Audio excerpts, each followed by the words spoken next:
Hello,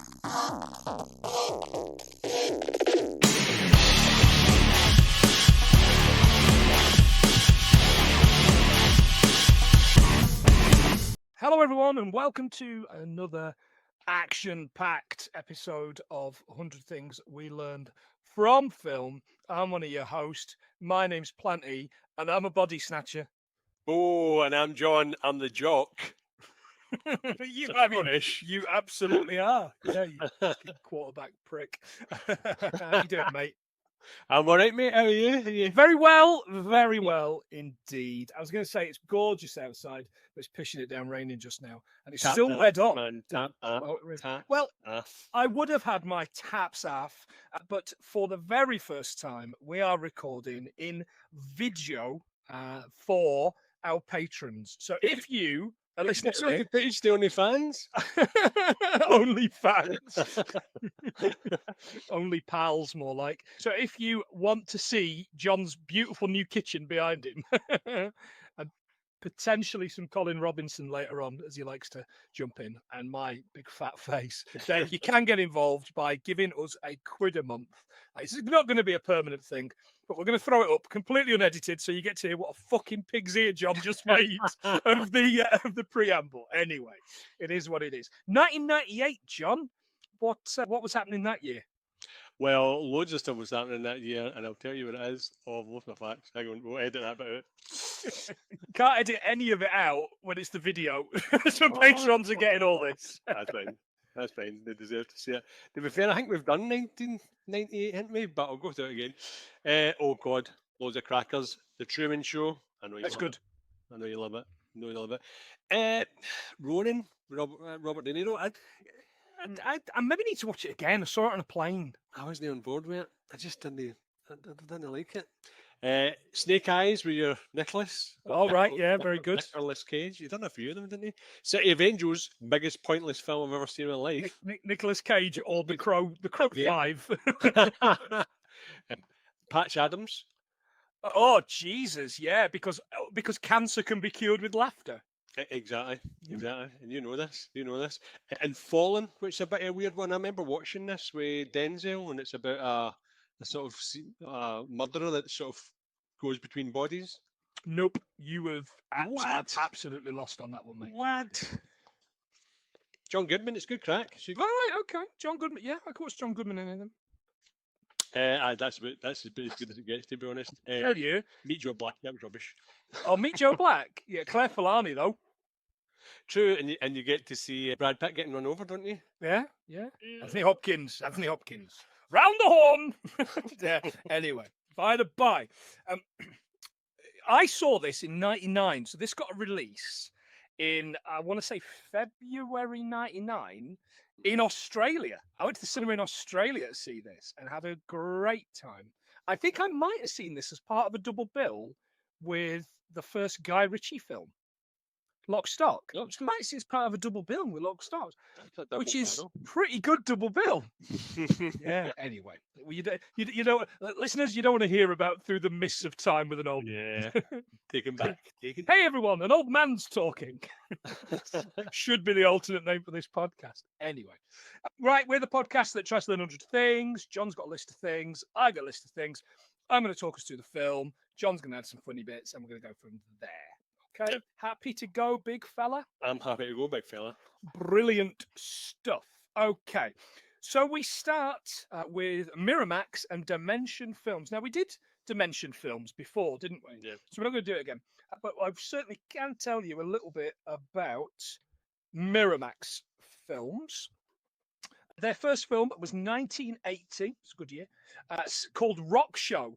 A Paul McCartney and Wings concert film. Oh, Jesus. Who are Miramax, John? Only the distributor Paramount could have been.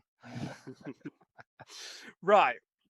Now, this year, Miramax, and this blew me away, have got a Fletch film coming out. Fletch? Remember Fletch? Chevy Chase? Yeah, but it's John Hamm. Oh, shit. I mean, I love John Hamm. Jesus, he makes some shit decisions, doesn't he? I really do. Who's standing for Fletch in 2022? Like, there's surely nobody going, do you know what film I really liked? Fletch lives. Nah, nah. To I don't get me wrong, I loved them, but it's kind of recreate that, can they? Nah, you wouldn't have thought so, mate. You wouldn't have thought They'll so. try anything for money. We open with this really angry coach, the always brilliant Robert Patrick. Yeah, And again, he's in on this, isn't he? He knows what kind of film he's in. yeah. He's really screaming at his team. He got right into it, didn't he? He's so screaming blue eyes, man. He's still got Yeah. the look. Yeah, absolutely. Quite He sad. doesn't look much older here, and we're what, 6 years on, 7 years on from Judgment Day. Yeah, absolutely. Good. Screaming at his team and Stan, his quarterback. I mean, it's proper heart attack behaviour, this, isn't it? Yeah. Did you catch the song in the background? Oh God, no! I was too busy. It was the next bit. I was blew me away. I Okay. was really annoyed at the next song. Okay. The song was "The Kids Aren't All Right" by The Offspring That's right. from that Americana album, which I've got the CD somewhere behind me. In fact, we're in the car tomorrow, and I've got a CD player again. I'm going to throw it in the car. September the 21st of 1999. Its high was 11th in the US and the UK, 69 in Australia. Nice. Hey. And 43 in Belgium's ultra pop 50 Wallander. I don't know what the fuck that is. It went gold in the UK, platinum in Italy and the USA. Woofed. So it did all right. It's done all right. They were big, weren't they? They were like Point. I went to see them. I want to say in 2000, a couple of days after my birthday. So like the next year, and they were great, fantastic. And here's Colin Robinson. Hiya, fella. Again, listeners, if you want to see Colin Robinson walking all over the laptop and my notes, piss off. yeah. Then you're going to need to. With a microphone sticking out his arse. Yeah, hey mate. Yeah, so they were huge at the time, at a great time. Yeah, they were the Green Day of their time. Yeah, arguably better. Anyway, so what's the next song that got you going, Bob? As soon as I heard the riff coming in, I'm like, "What are they doing? How are they?" Oh, I see. Right, yeah, we'll come to that. Yeah, we will come to that. Yeah, that fucked with me. You know what I'm talking about. Yeah. He's approached by this unseen character. He's like, "What do you want?" And we fade out. That night, there's a meeting of staff. There's no money for Miss Brummel. Miss Brummel, she's about a million years old. The Blair Witch. Yeah, she's old as balls. Yeah. No money for her computers.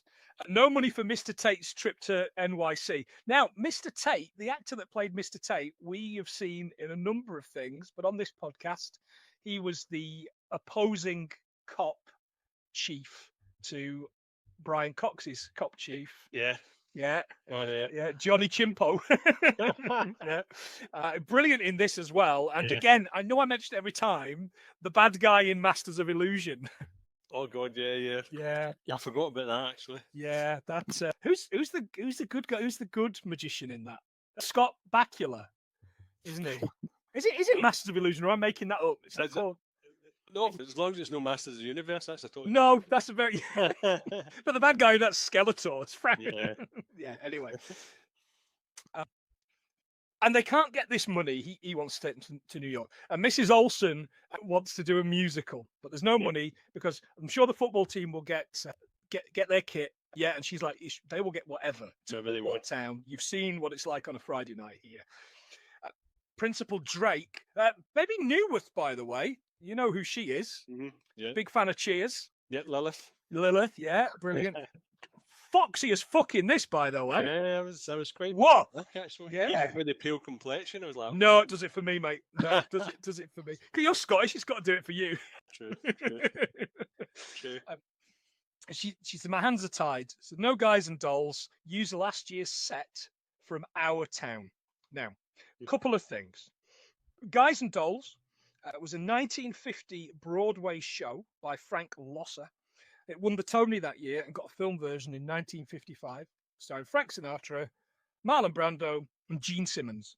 Not the sticking out his tongue. That's the joke. Right. You know. Yeah, I liked that. I liked it a lot. That's good. I get it now. That's good. Yeah, it's good, isn't it? Yeah, and there's a lot of funny little bits in this. I think this is probably going to end up being quite a long episode because I think we both loved this, didn't we? You found the wee bits, haven't you? Yeah, I think it's aged brilliantly well, except for some of the CG, which we'll come to. Oh yeah. They're leaving. She says she's forgot her keys and she needs to go back into the darkened school because all the lights are off and you can't put lights back on, apparently. Oh yeah, that's the rule. Yeah. She goes into her office, gets her keys, and Coach Willis, Robert Patrick's there. He won't let her leave without a pencil. He's like, "You look really pretty, and I really want to borrow a pencil." Yeah. So, do you know what? Here's your pencil. Why don't you and your pencil go and sleep it off? And what does he do? Sticks it through a hand. Plunges it right through her hand. Yeah, I looked this up. Oh, good. I'm glad you Look did because this- I did as well. Not just to see, but I was looking at instances where people put pencils through hands. The only thing I could find recently was there was an 8-year-old in California was hospitalized after a bully stabbed a pencil through his knee. Eesh. That's That's- up the Joe. Right, yeah, just the idea of broken knees and shit is no good. I would not be a good mob enforcer. I couldn't find anything. All I found was bloody arseholes doing magic tricks on YouTube. And I stand by this. It's not magic if you can edit a video. Yeah. It's a piss off. Yeah, you need to see it in the flesh. If you do it on No, pardon the pun. Yay! Through In the the- flesh. In the flesh. But what I thought was, and again for the video, this works. Like there's bones there. Is there a Yeah, there's a bone right in the middle, but there's you can all right? the Yeah. to the Yeah, all right, fucking Jesus. What? Yeah, all right, nice. Okay. and he hands him 3 nails and he says It's a good effect though. This putty hand, I liked it. Mm, She knees him in the plums and runs for it. yeah. Finds the door chained. Where the fuck is the door?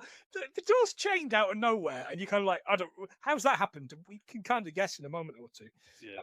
She knocks Coach to the ground and escapes with a set of scissors. Once again, finds that she's keyless. She's fucking useless. She makes it out and locks Coach in, losing the scissors. Miss Olsen picks him up and stabs her to death with his fucking slow motion Yeah. wrong with a face thing. Pretty bad, isn't it? Yeah. Pretty grim. Now, this massive long opening scene, you had an issue with the music. Yes. What's the crack? It's bad enough we're trying to get Pink Floyd to put music on streaming media and stuff like that. They can blatantly take a cracking song like Brick in the Wall and just riff it and just get other people to sing. I didn't like it. Leave it alone. It's a perfect piece of music. Yeah. Hey, class of 99, leave that song alone. Leave that song alone, you bastards. Yeah. Class of 99, John. I'm looking at it here because I didn't write it down because what's the point? Short-term American alternate rock supergroup. Wow. Supergroup, bunny ears, inverted commas, right? Consisting of members of notable rock bands. Okay, and there's a couple of notable rock bands here and some shit. Lane Staley of Alice in Change. I don't know. Tom Morello, Rage Against the Machine. You know him. Yeah. Stephen Perkins, Anthony to his mates from Jane's Addiction. Mount Song. Martin Noble From the novel. Porno for Pyros. I don't know. And Matt Serlich from one of Rachel's favourite bands, Matchbox 20. Right. What a load of fucking bollocks they are. And Isn't it? that is it. They got together for that.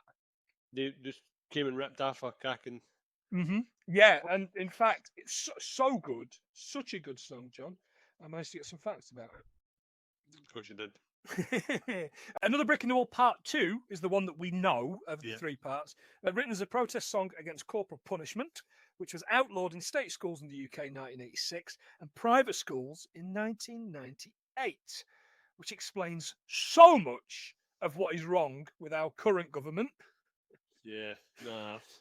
It was number 1 in deep breath. Australia, Canada, Finland, France, Germany, Ireland, Israel, New Zealand, Norway, Portugal, South Africa, Sweden, Switzerland, UK, USA, and sold 4 million copies worldwide.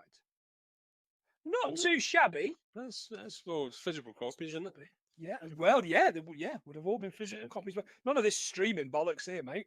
So it was a 3-part composition by Pink Floyd from 1979, and it was classed as a rock opera.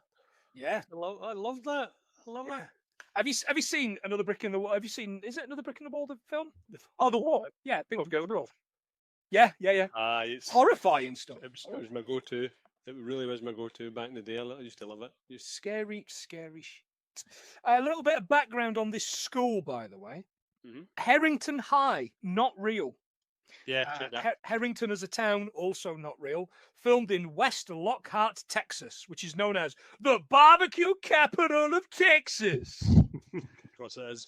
Which I assume that's the next town along from Cowboyville and Shitlager County. Probably. Definitely. Come at me, Texans, because you wear those heeled boots, don't you? They go ching, ching, ching everywhere you go. Sports bars. Tottenham Hotspurs. Yeah. But I like the fact that it's not a real place. Yep. Right. This bit we go through here with the kids, you kind of meet them all and you get their names, which is brilliant if you're doing a podcast about this because you get to write down who they are. Number 1 is Zeke, Josh Hartnett. And I've written in his Mustang, and I'm fucking wrong, aren't I? I know it's not a Mustang now, I've written it down. No, but I'll tell you later. I'll go to the character later on. Nice one. Casey. Elijah Wood. He gets rammed into this post balls first, doesn't he? Yeah. Oh, it's kind of like shit. That is bad, isn't it? That is pretty nasty. Testicle trauma. That is a great name for a band. Is when testicles are hurt by force. The cover gets torn or shattered, and blood can leak into the scrotum until it becomes tense, which can lead to infection. God. Saying it. Just don't keep saying it. Stop saying testicle trauma. This Delilah, my least favourite character of this whole fucking Yes. Jordana Brewster, right? Good looking lassie. Yeah. But she's on about these Estee Lauder lips. Takes 72 hours to apply. Could not find anything about Estee Lauder lips, by the way. However, I did find out Estee Lauder was founded in New York City in 1946 by the woman of the same name. She was the only female to feature in the 20 most influential business geniuses of the 20th century, as published by Time magazine. What? Yeah. So everybody else that's amazing. Probably Trump was in that, I assume. So No. And she was a sister in Fast and Furious, wasn't she? Estee Lauder. Fucking hell, she did. No. Jordana Brewster, yeah. See what you did there. Passed me in front of all my pals. In front of all your paying friends. And that's the thing, John. Nothing about paying. But, you know, she was the sister because, as we know, it's all about family. It's family. One family. The Slaters are the only family I respect. Get him up, pub. Stan is the quarterback that we saw before and Delilah's boyfriend. Yeah. Stokely, Cleo Duvall, goth, kind of bit goth kids. You know, like really low budget out of the craft. Yes, the dark-haired one. The crazy one. The one that was in Waterboy. In Waterboy? She is in Waterboy, yeah. And that Nicolas Cage Port of Call, you know, the Lieutenant, Bad Lieutenant Port of Call. Oh, yeah. Rotten. Absolute piece of shit, that film. Anyway, Elijah Wood was the first person, apparently, to cross Niagara Falls by rope as part of an adrenaline challenge. What? Don't ask. Josh Hartnett turned down the following roles. Whoever this kid's management is brilliant. Spider-Man, Superman, and Batman. Do you know what he didn't turn down, though? A film about a haircutting competition in Keighley, West Yorkshire. I think it's called Blow Dry or Blow Job or something. Seriously? Yeah, Alan Rickman's his dad. Oh, Jesus. Because I initially needed a bloody haircut, didn't you? Yeah. When we do Yorkshire month, we'll do that. Probably Yorkshire. Give it time. Duhamel is named after the last volume in author Lawrence Duhamel's The Alexandria Quartet novels. I don't know what they are. I didn't look into them. I was busy looking into other books. Jordana Brewster, The Faculty was her first film. And I don't know my facts, buddy. You think? Oh, sorry, mate. I'll let you have it. We've got to get there. We've got to get there. Right, and then there's this new kid, Mary Beth something. She's got about 700 names, hasn't she? Yeah. Oh, God, it's like, I'm the new kid. I've got a Ku Klux Klan accent. Kind of thing, you know, dear. Zeke's selling fake ID to the brother from that 70s show. Oh, so yes, aye. Recognise Yeah. I was looking up misdemeanors or possession of fake IDs in America. it. Okay. It says you can get up to 1 year's jail term, summary probation, community service, and or monetary fines of up to $1,000. They'll put you in prison for fucking out, won't they? You really will, won't you? Eric. Because it's a business. It's a business. Make loving.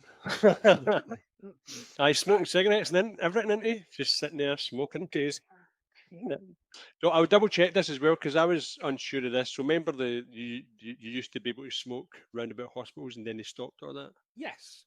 Well, apparently it was the same in schools. Adults could smoke in or around schools, and then a massive portion of the districts prohibited it from, sort of phased it out from 1986 to 1988. All right. Wow. So it was the same sort of idea. Because I was always wondering that. It was like, are adults allowed to smoke near schools, but apparently not. You could smoke in our school staff room when I was a kid. I think it's just must be the American ones because it just comes up with that. So you can't smoke, but you take as many guns in as you want. Oh God, aye, yeah. Well, you have to protect. You need to protect yourself from them smokers. You I'm going to kill cancer. I'm going to kill cancer. I'm gonna shoot it in the fucking face. And basically, all the kids in the background are absolute pricks, all fighting, arguing. These lassies crashing the car. Yeah. And we learn that Zeke is selling this stuff. He's throwing in this drug, isn't he? Inside his viral. And a pen. Yeah. Scat, he calls it, which made anything other shite, I know. any other name other than like shit. Yeah, I know. come on, anything else. But they were in blue biros. In fact, I'm waving at the screen now, a green one and a black one. I've got a blue one. Big Crystal, which I'm using to keep track of the hangs. Introduced 1950, and in 2006 they sold their 100 billionth one. Jesus. Crazy that, isn't it? The best-selling pen in the world, and the Manhattan Museum of Modern Art has made it a permanent fixture because there's fuck all else going on in the Manhattan, I guess. There are 6 types of point with 18 colours. There you go. And as I say, black, green, I think that might be. That's a purple one. It's not a blue one. Anyway, using all my wife's good pens. Kicking off. Right. In the faculty room, there's this teacher, Harry. We're going to meet all the teachers as we go on, all the faculty. Yep. And I'll kind of cover them when we cover them. But Harry was one that I was particularly interested in. Did you recognise this guy? Is that the guy, the gingery guy? Big fat guy, yeah. So he was a film critic, wasn't he? Well, yeah, kind of. Yeah, Harry Knowles, he's called. Yes, he was. So he was in the Austin Film Critic Association, and he got kicked out for sexual harassment in 2017. Yeah, Ain't It Cool News was his website, and yeah, he got kicked out for sexually assaulting Jasmine Baker in 1999 and 2000 at the Alamo Drafthouse in Austin. Apparently, he was also very easily bought by studios for reviews. Yeah, around about the timing of this, so I can't help thinking he might have been given this role, non-speaking role, for that to bump up. Piece of shit. Yeah, absolutely. I don't think he needed it. It's a lot of fun. Yeah, he was in a couple of things. Him, and every time I see him, I was like, "What?" He's an alien in Phantom Menace as well. Apparently, he's talking with the nurse. The nurse is sick. Salma Hayek. Whoa, hey, yeah. Nurse is sick. I love the way you looked into the living room there to make sure Kirsty wasn't hearing you talk about Salma Hayek. So. Yeah, she says, because she's full of cold, and someone says, "Oh, if you're sick, why don't you take a day off?" And she says, "I'm saving all my sick days for when I feel better." That's a good shout, isn't it? Yeah, that's a good. Sick days, John. Would you believe in America, in jobs and work in America, the average for an American worker in the private sector is 7 sick days a year. Just 7? I thought it was 10. Which is astonishing. It starts in the first year at 7 and it builds up, which is astonishing. And the reason that is so astonishing is I get 6 months paid, 6 months unpaid. and I've only been in my job for 4. That's when you're going to use all that up. I like the science teacher who's basically trying to chat up Selma Hayek's nurse, isn't Yeah, he? yeah. And then his line is, "Well, I might as well put a pen in my eye," which is this brilliant kind of foreshadowing of what's going to happen to him. Who is he again? Oh, he was Jon Stewart. Jon Stewart of the whatever the American thing's called. That I don't think I watched a lot of. Yeah. We didn't really get it over here, did we? No, but did you catch the name of his character? Yes, but it's later on. Go for it. And I was asking. Oh, right. Yes. Yes, I did. Yeah, so she's Nurse Harper. You put me on the spot here, lad. Edward Yeah. Furlong. All right. Edward Furlong. Edward Furlong. How's that for a link? Like that Edward Furlong. Yeah, that Edward Furlong. All right, okay. Who's been clean for 4 years, by the way. That's another fact you've thrown, but I just read Edward Furlong's has been clean for the last 4 years. Okay. Result. Yeah. Exactly, but Works, son. child actor gone wrong, and that's a shame. Actor, inverted commas. Actor. So Miss Olsen comes in looking less dowdy. Her and Coach are drinking all the water. In the class, we've got Miss Burke, Famke Janssen, who we only looked at 2 weeks ago. We literally looked at it a couple of weeks ago, yeah, and Very different in this, isn't she? Nervous, Yeah. dowdy. Yeah. nobody confident. No. Talking about Robinson Crusoe. And she said, what was Crusoe most afraid of? And he says, calluses. She said, well, no, it was the isolation.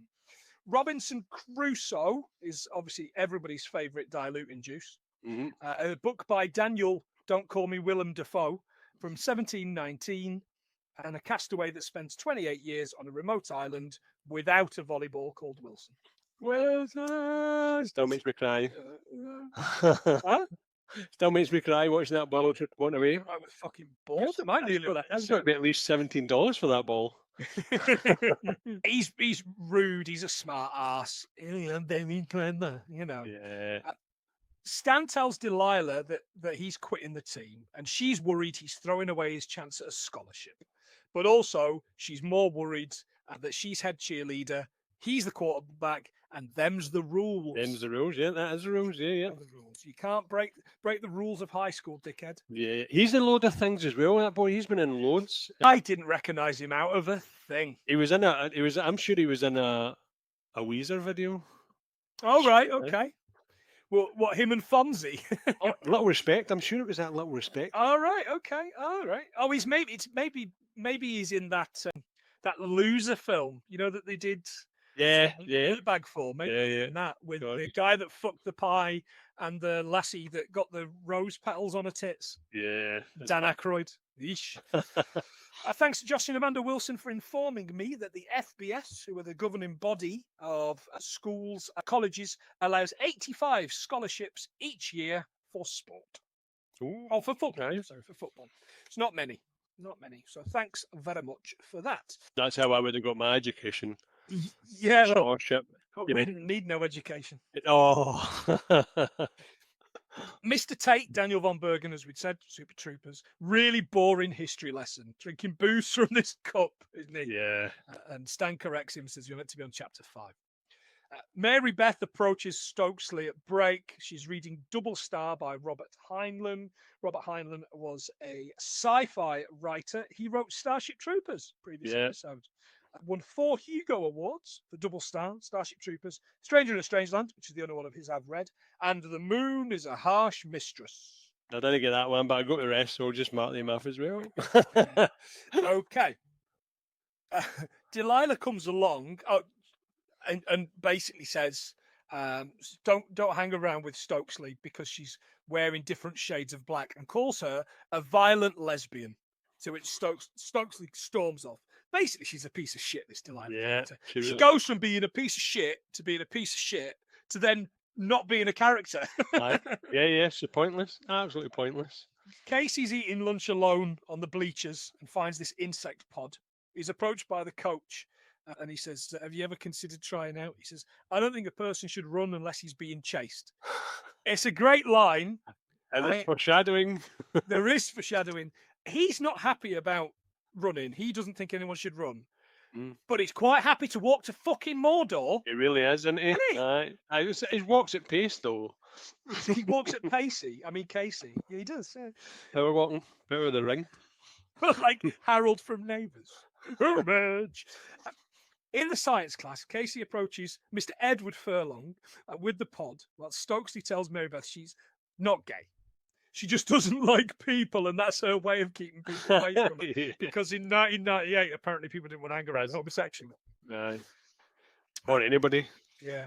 This pod looked like fucking Kakuna out of Pokemon. What's going on here? Furlong suggests it could be a new species, and then they spill a bit of water on it, and it comes back to life. Yeah. Put it in this aquarium, and it grows these tendrils, doesn't it? And as he's about to kind of put his finger in, it reproduces. And when he gets his finger near it, these massive teeth, like CGI teeth, didn't look great. Nah, And bit him. At the pool, Stan tells Coach he's quitting. And Coach, who's gone from basically up fucking here at the start of the movie, he's just like, well, you know, you're just going to do what you're going to do. I can't do anything about that. You're telling me this the day before, you know, this on the day of my daughter's wedding. And he just basically lets him get on with it. Stan saves Casey from Usher in the locker room. Fucking Usher. Usher, I know. Who knew? Usher. Exactly. Usher. I mean, I think he's maybe in a couple of other films. Has Usher got like 20 kids or something? I'm sure that's a thing I heard once. I didn't do any looking into Usher. I've done all my looking into everybody else. But yeah, Usher, I think, got about 20 kids. Jesus, hell must be ushered out. Or he was ushered. He's missing.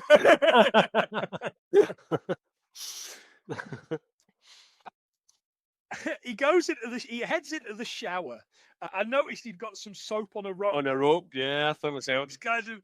I haven't seen soap on a rope for ages. Still widely available, but in 2009, the Catholic Church stopped companies selling soap on a rope, or as it was known as, Pope on a rope, because Holy Father only wants his face in underage genitals. Oh, I mean, that might not be true. Are you liking these Catholic church jokes, listeners? Are they doing anything for you? Are we getting cancelled? Yeah. Yeah, we might be. Patrons left us. Pope on a rope. That's brilliant. Yeah. Apparently, you're not allowed to Holy Father's visage. Kind of like Jesus or Hitler's, I guess. No. Holy Father, Hitler, same person. I just thought of all the old rhymes you used to put in your Valentine's cards. Remember that? Go on. No, I can't remember it. There's something you'd say one, but one was I wish I was a little bit taller. I wish I was a baller. I wish I had a girl that I would call her. Oh, you've ruined it now. I wish I was a bar of soap hanging from your body. That's the only bit I remember. What? No, I'll come back to me and see if it comes back to me. To me, oh, lucky Kirsty, man.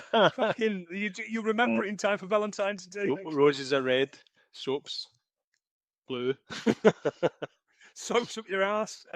Anyway, when he's in the shower, here comes Mrs. Brummel with like a melty face. The face like one of the aliens out of They Live.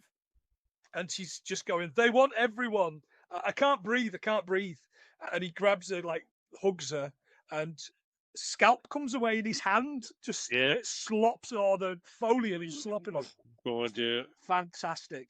Olsen explains she has cancer because cancer makes your scalp come away your head.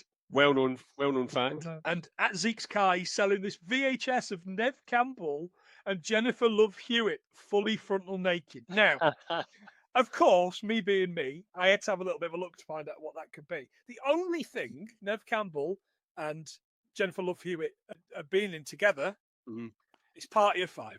Right, so that's not happening. It's not. No full frontal in Party of Five. Certainly not in the first two series I watched. There wasn't even full frontal with Neve Campbell and was it Wild Things with Denise Richards? No, Denise Richards. You got to see her. Oh yeah. But she paid for them, so everybody was getting to see them. Yeah, absolutely. Money well spent, I would say. Oh god, yeah. Delilah and Casey are in the faculty lounge, looking for goss for the school paper. He says you can be a cool human when you're not being a grade A bitch. You're like, okay. And she's like, are you hitting or B? Not everyone's fucking hitting on you, doll. No. Olsen and the coach. You see that? They come back. Casey and Delilah lock themselves in the cupboard. Brummel died because she was too old. And almost the full faculty have now been commuted, which I thought it'd sound good.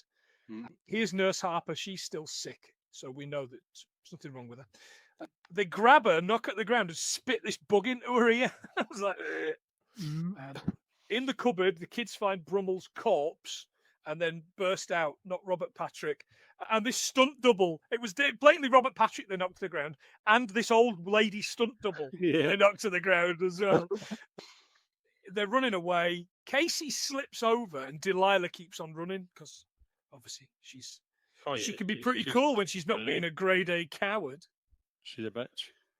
So that night, the cops, Casey and his parents, are looking for the body. Now, did you spot this 90s power suit the dad was wearing? Casey's dad was wearing. God, shoulder pads. Stuart McGavin.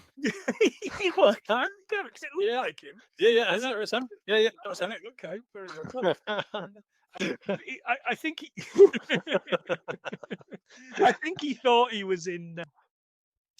What was the one with Swingers? I think he thought he was in. Swingers. Oh, right. Yeah, but no, evidently not.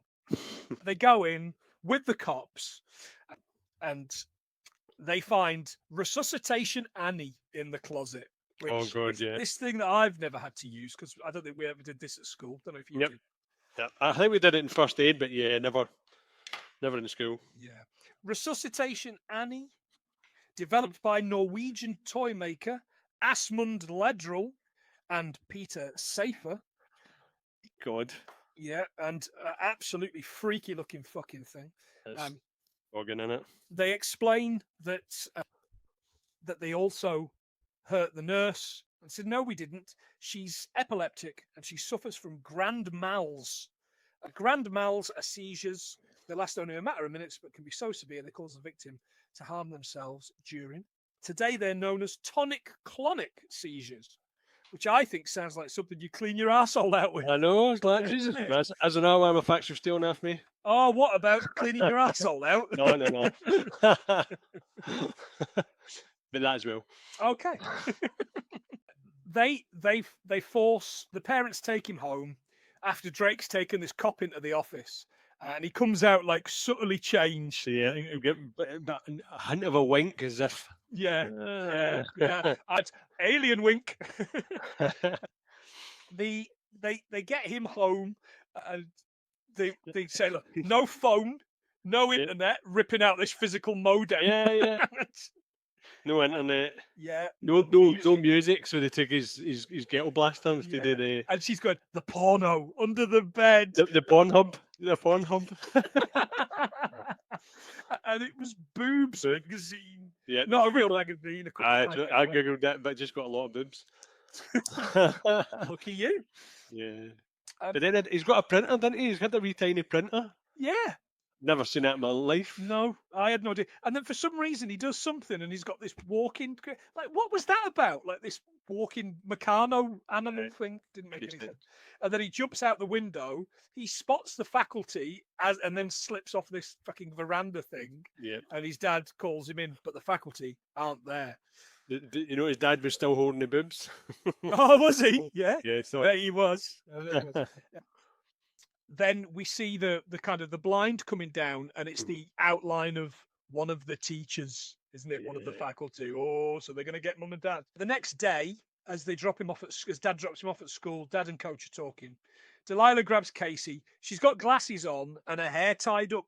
Yeah, she's just going incommunicado. I'm like, wow, you still know exactly who that is. Well, she's hardly Martin Landau in that Mission Impossible TV show when he's masks on. Again, a reference for fucking nobody, that. Yeah, we know though. Sunday morning 60s TV reference. In the faculty lounge, they're going through all this water and not drinking coffee anymore, and your man's off the booze. Maybe that's what I am. Maybe I've stopped drinking booze because I'm an alien. Oh, you're doing a lot more fucking better stuff with my time than this fucking. I know, you've been probing left, right, and centre. Stan tells Stokes that he's quit the team.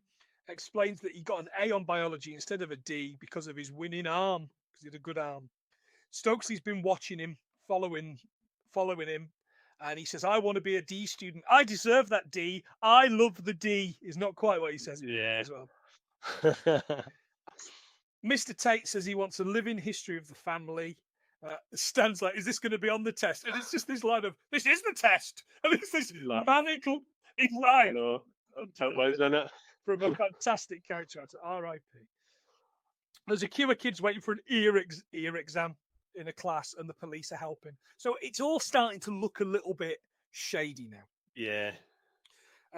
Zeke spots that there's a couple who were scrapping previously. The lad is chilled to fuck. She's like shouting at him, screaming at him. Do you know who the lad was? I remember his face. I'm like, I know that guy. He was in the Scream movies. Oh, No Scream. So, hang on. What was the parody of it? a scary movie. Scary movie. He was a boyfriend in the first one that shot her onto the ceiling with the Bloody hell! What a fucking back to the ceiling. These two boys are back for some scat. They want all he's got, and he gives them a load, but they keep asking. They're blatantly aliens. Oh yeah. Have you got it in the car? Have you got any? Yeah, have you got any more in your car? Have you got any more at home? So he puts some in his pocket. Miss Burke's now dressed like she's going to a fucking cocktail party. And, right. She plays 3 characters in this. She plays the mousy one. She plays shouty, screamy, fucking nutty teacher here as the alien. She calls him a dickless excuse for a little boy and storms off. When he tries to offer her chocolate-flavoured laxatives, which is the last thing I need, and some cherry Johnnies. Yeah, Magnums, weren't they? They were, yeah. So I looked this up because I thought Magnum was to do with the size of it, but it's I think that Americans think Magnum's apparently the size, but it's the same length and standard circumference as a normal Johnny. So I don't really understand why they go, oh, is that Magnums? Because they're pretty much the same size as standard Johnny bags. I tend to always put Magnums on my PI. Robert Umden. Yeah, if you wanted, John, you could indeed buy 20 more cherry Johnnies. £5.30 from condomoutlet.com. How do we know there are more cherries, though? Mate, I am not buying Johnnies from condomoutlet.com. I'm telling you that. Nope.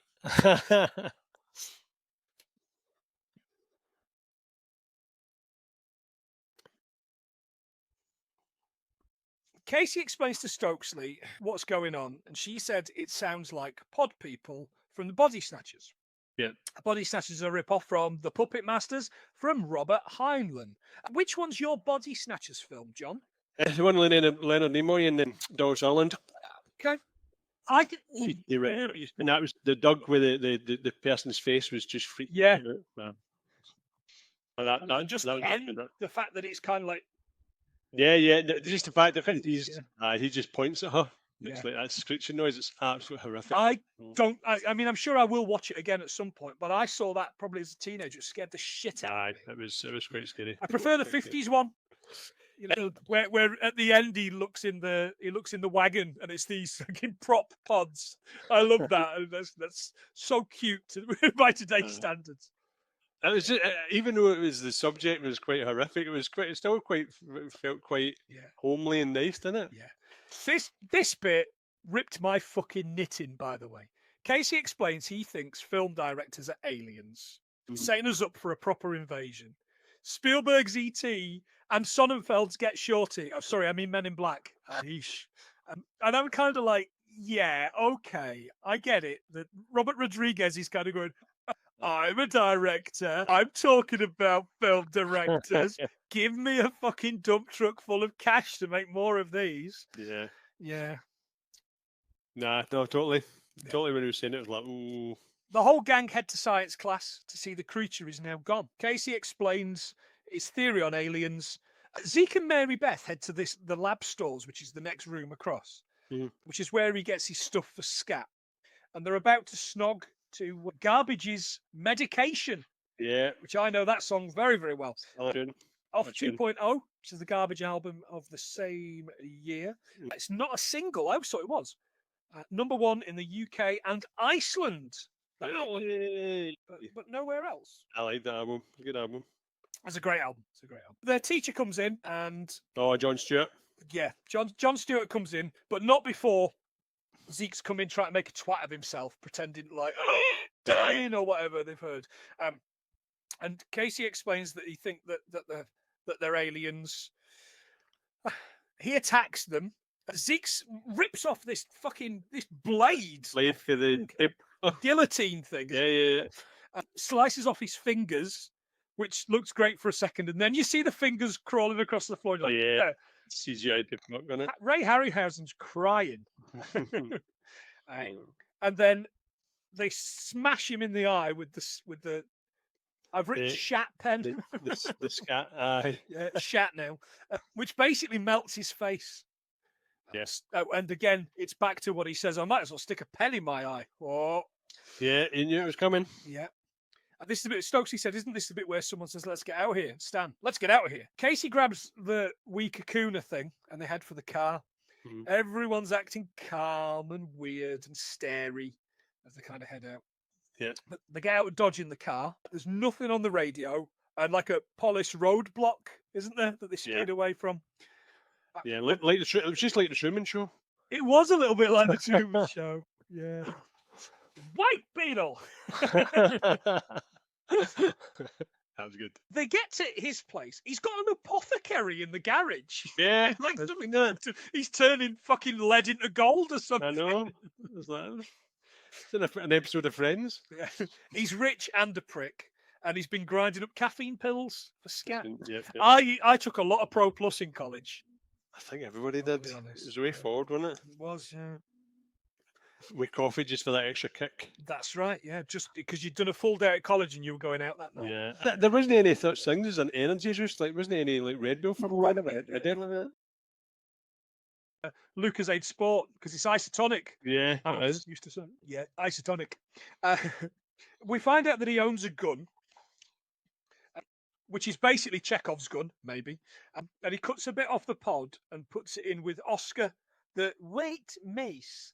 It takes over the poor thing, and he wrings its neck. Sorry, buddy. I need you to play 3 blind mice played on a white mouse organ, which is a Monty Python reference for nobody. And he cuts it open to find that it's dried out the little mouse, and he empties a pen of scat onto this pod. Yeah. It melts like salt on a slug. Mm-hmm. Yeah. Stokesley explains you got to get the master, and that'll free everyone else because school kids are fucking geniuses. Yeah. Yes, they are. They're basically figuring out that the alien people are emotionless. Mm-hmm.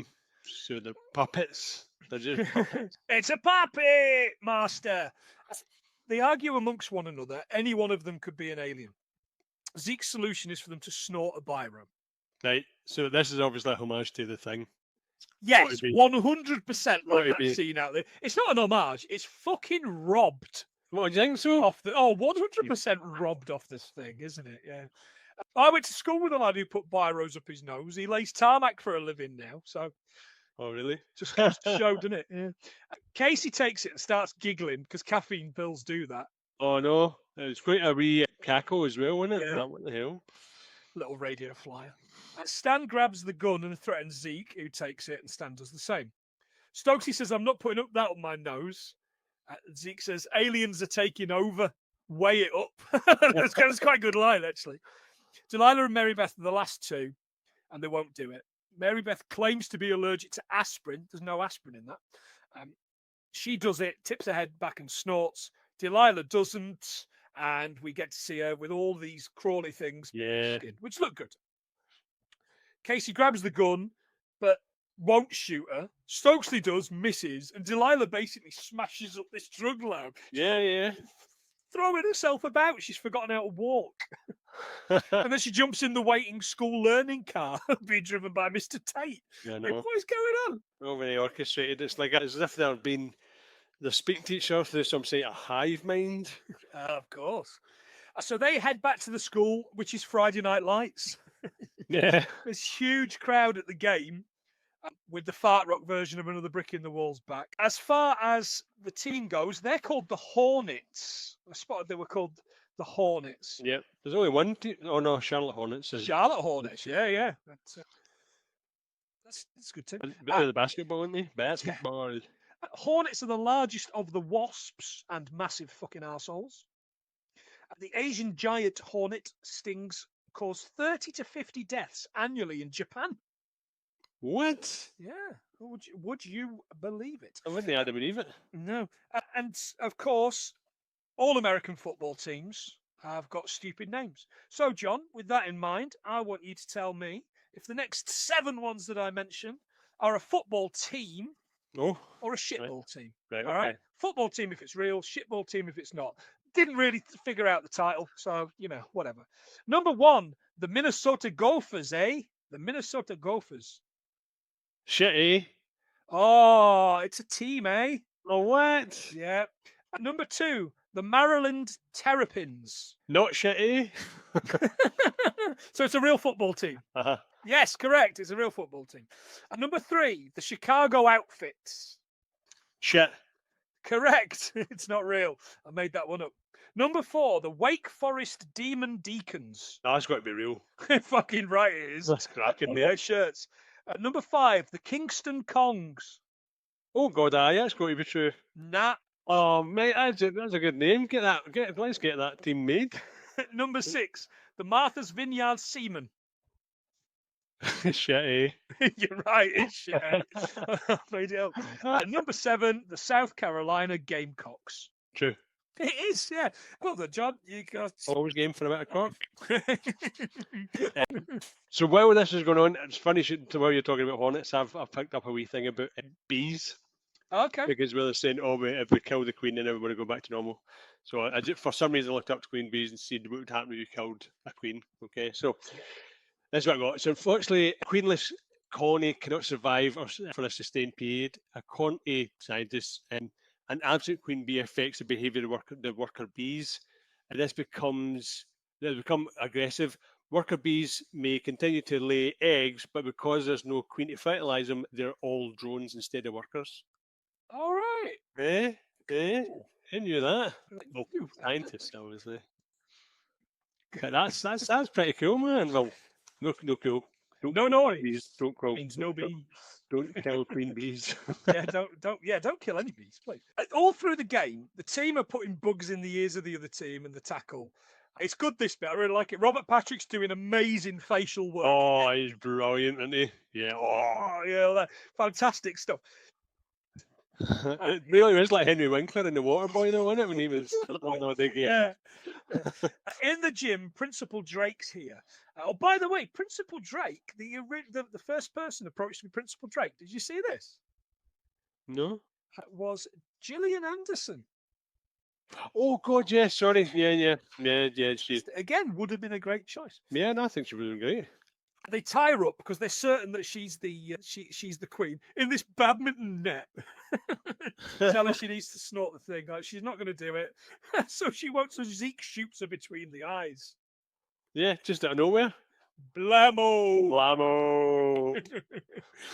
As Casey's about to stab her, she comes back to life, and Mary Beth throws the whole case of spunk at her. Yes. She's like, I'm melting. Yeah. Oh, what a world! Yeah, good effects. That. There was a lot of it as well, weren't there? Why was your throat? Yeah. Well, why? Oh, yeah. Now he knows. He's seen the end of the film. The game's over and the town's heading home. Stan heads out to get the coach because they're certain now it's got to be him. Mm-hmm. Stokesy grabs him and snogs him before he goes because she doesn't want him to die having not done that. Oh, outside in the rain, the coach and the players have got their mouths open, tendrils out to the rain. Looks great, this. It does look good. It's like a lightning strike and you see like the end. Yeah, you see through them. Yeah. And that still looked amazing. It's a really good GIF as well. Mm-hmm. So I'll have to do that when I'm posting about this. Stan's back at the door. And they throw him a biro under and he empties it away. It's beautiful. There's no pain, no fear. Open the door. Open the door. No, open the door. Zeke threatens him through the door with a gun. Mm-hmm. He explains that he's got skooma left in his car. Oh, hang on, that's the stuff out of Skyrim. But still. They head out, him and Casey through the lot full of school buses. I was going, oh, look at all these school buses. Loads of school buses there. We haven't seen a school bus in something for ages and ages and ages, by the way. Do you remember? We used to see loads of them in films, and it's been a while since we've seen Yeah. I think the last proper one we've seen was it Road Trip? Yeah, I think so. Biggest school bus manufacturer in the US is the REV Group. They earned $2.4 billion revenue per year. It's astonishing, isn't it? It's amazing. You can fucking you can get a contract doing anything in America. No, you really You can. really can. Oh, I missed this, but you can reattach fingers a maximum 12 hours after they have been slashed off. There you go. That's good to know. So I might as well throw that in. Casey's the decoy. Of course he is. And the team because he can run. That's it. Yeah. And he gets caught on the bus Little Frodo Baggins. yeah, by Delilah. And as the team start coming through the windows, he escapes out through this The roof roof. hatch. Yeah. So not only can he run, but he can also fucking jump. You can jump. I thought it was blood. That's not him. Eh? It's not him in Spider-Man. No, that's what I'm saying. I thought I was watching it the way he's because there's a scene in Homecoming with where he's surrounded by buses as well, isn't he? Getting attacked. Yes. Yeah. Oh no, the new one. Yeah. Tom Holland. No, I know. No, I know. Yeah, it's fine. We'll leave that. Can't even edit that out. What's wrong with these two? Zeke's at his car and he grabs the shizer, or whatever we're calling it. Miss What's-Her-Face comes back now, Miss Burke. And again, she's still dressed in this gear and everything. And she says, I don't want cherry condoms, but I do want something cherry flavoured. And you're like, wow. I think they've kind of got around this by explaining earlier on in a throwaway comment that he's had to stay back a year. Ah, She's like 18 or 19. Right, okay. Yeah. Makes sense. He jumps in the car and she jumps in the back. And as he peels away, she's trying to worm his ear. He throws his seatbelt on and rams this bus. She goes flying out the window. Yeah. Now, what doesn't happen when you fly out a window, John? You don't lose your head. You don't get capacitated. Capacitated. You don't get capacitated. That's right, yeah. But she does. And another rip off of the thing.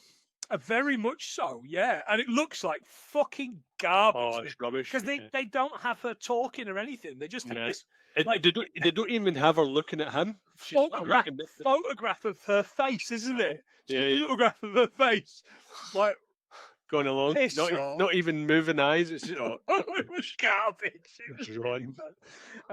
and just as she kind of finds the rest of the body, he's like, fuck this, I am out of here.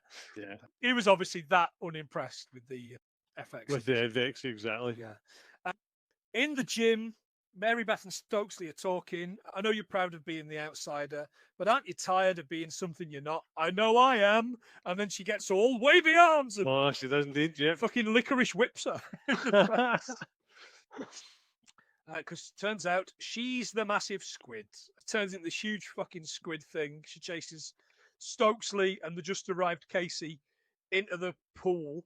And she jumps into this pool and she's like a super swimmer. Oh, yeah. Called Phelps, isn't she? Mm-hmm. Yeah. The Queen drags Stokesley under the water, but Casey throws her a rope and saves her. In the locker room, Zeke comes in.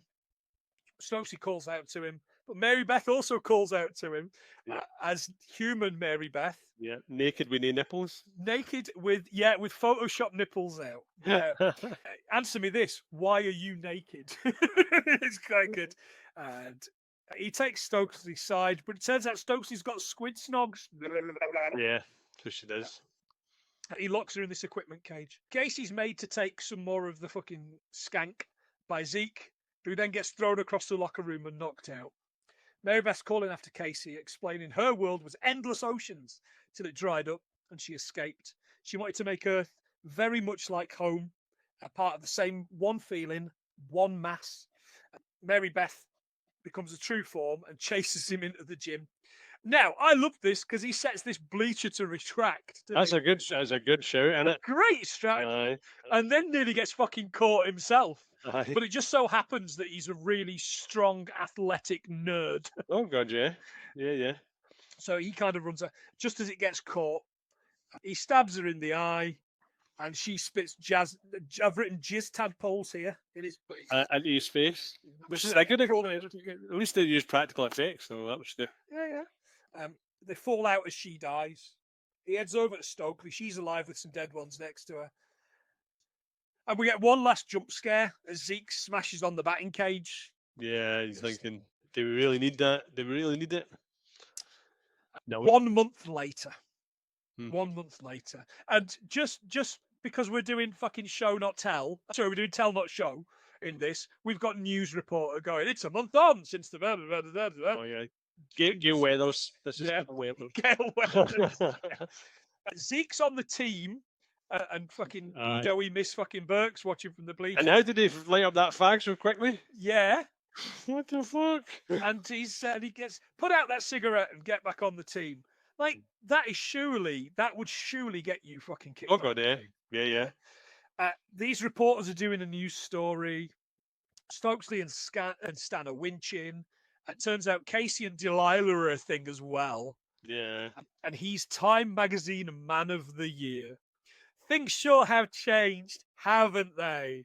Na na na na na na. It's a bad Oasis song. I do do do do. Yeah. And that's that. Time Man of the Year 1999, John. Jeff Bezos What? for taking Daddy's money, probably. Oh god, right. Bad year for man of the year. Bad year for bad year indeed. Ooh, what else have you got? That's it. Literally, you were nicking mine left, right, and centre. I was deleting them left. All I had was my Queen Bee thing at the end there. Oh, I'm sorry, mate. We need to get a bit better at this, and I need to start. Yeah. Because But at least I know it's not orchestrated. We just do our own thing. Yeah. The facts are a harsh mistress. Oh no, I've got one thing. Sorry, I've Oh. got one thing. Hang on. The car.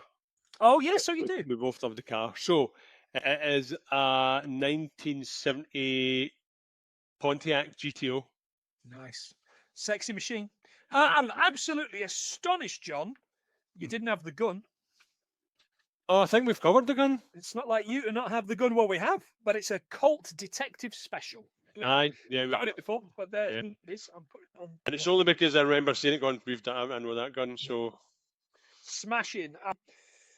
Asian Giant Hornet, we have done sick days. We've done replicating animals. Snakes, sharks, and Komodo dragons have been known to birth without aid from males. Bacteria and cells are the only things that can replicate. No bother. no bother. There was horseplay written on the shower wall. No horseplay. Did you see that? Yeah. Horseplay is defined as rough, boisterous play. What? Horse is rough and boisterous. I don't get that. Nah, that's a weird one.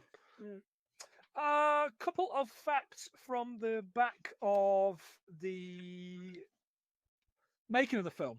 Released Christmas Day 98 in the US, grossed 40.3 million domestic and 63 million worldwide from a budget of just 15 mil.